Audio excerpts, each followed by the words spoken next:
this is Brekke from Brekke Writes, and this is Brekke Writes. This is going to be one of a series of videos about the manuscript that I'm working on and my writing process, and what it means to be a writer who is also a very active and enthusiastic reader. But the first update for Brekke Writes is to say I've just gotten my manuscript back from a freelance editor that I hired, and I now have quite a bit of editing to undertake, and since I still have a full-time day job that has nothing to do with my writing hobby, I have to kind of balance those things out. So I'm going to be moving my videos back from 3 a week to 2 a week. I think that will still be fine. It will probably either be a Monday or Tuesday post and then like a Friday, Saturday post. So beginning and ending of the week. I'll still be here, I'll still be watching videos and talking to all of you. I'm very active on Twitter, so don't worry, I won't leave the internet, but I'll just be slowing down some of my video posting. And all of that is because I have this manuscript back. It's currently a 96,000 word manuscript. I probably will be bumping up to 100,000 words. We'll see. I'm in the process of really refining it,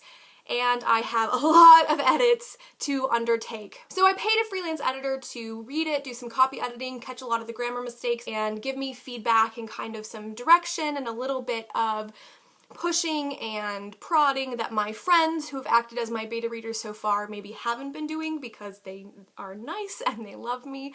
And those just came in about a week and a half ago, and I am now beginning to sit down and work through those and begin my editing process. Now, if you watch the videos from the start of this channel, you will know that I began my booktube journey during NaNoWriMo of 2015, and it was great, except I was overwhelmed with my writing and my day job and making videos. So I paused from that and picked up the video making in January of this year. My NaNoWriMo manuscript was a retelling of Little Red Riding Hood during the 1950s that dealt a lot with race and what makes something monstrous.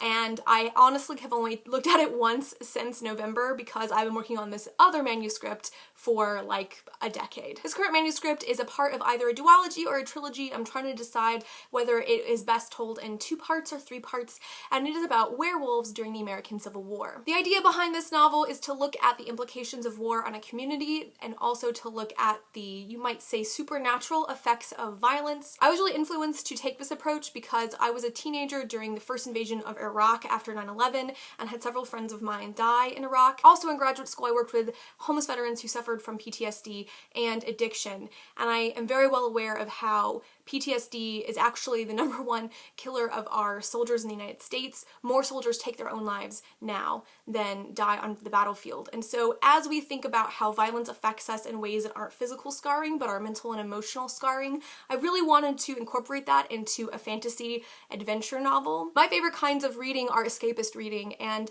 the ones that do it really, really well can talk about contemporary issues, like real contemporary issues that affect our lives today, but also take you on a really great epic adventure.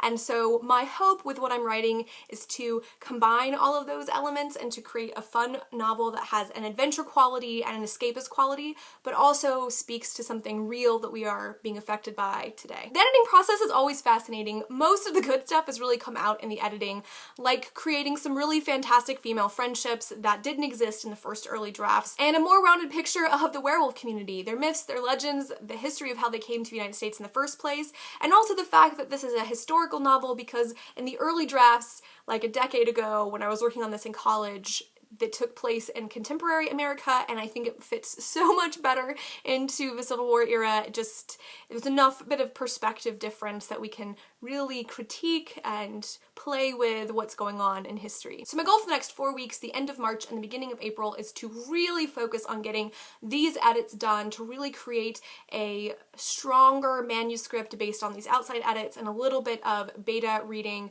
from some friends. My hope is to start pitching to agents as close to the middle of April as possible, because I really am worried that they're going to be saturated with manuscripts by the summer and then not take on any new manuscripts until next winter, which would put me about 8 months behind where I'm hoping to be. So if you see me a little bit less active, it's just because I'm writing a bunch. Like I said, I do live on Twitter. It is my favorite form of procrastination next to YouTube videos. So I will be around. I just might not be making as many videos. We'll see. Definitely 2 a week, so don't worry about that. If you're interested in being a beta reader, I might send you a chapter chapter, so let me know. If you're somebody who's a writer, let me know what you're writing about. Please, I would love to hear the projects that all of you are working on. I would love to hear your tales of woe or encouragement, because there are days when I really believe that this is the best manuscript I can write, and there are other days when I'm like, I will never be published, I will never be as good as Lee Bardugo or Alexandra Bracken or any of the other writers that I absolutely adore. So yeah. And if you are a writer that has a full-time job and still manages to write regularly, I would love to know your tips and tricks. I am the personality of I'm 100% in or I'm 100% out, and I'm really trying to get into the pattern of writing maybe like an hour or two a day. I am the kind of person who would do like 10 8-hour days rather than like 40 2-hour days, even though it's the same volume of work over a longer time period and perhaps more sustainable. I have no problem doing like a 10-hour writing day if I'm in the right mindset and I have the time and the space to do that.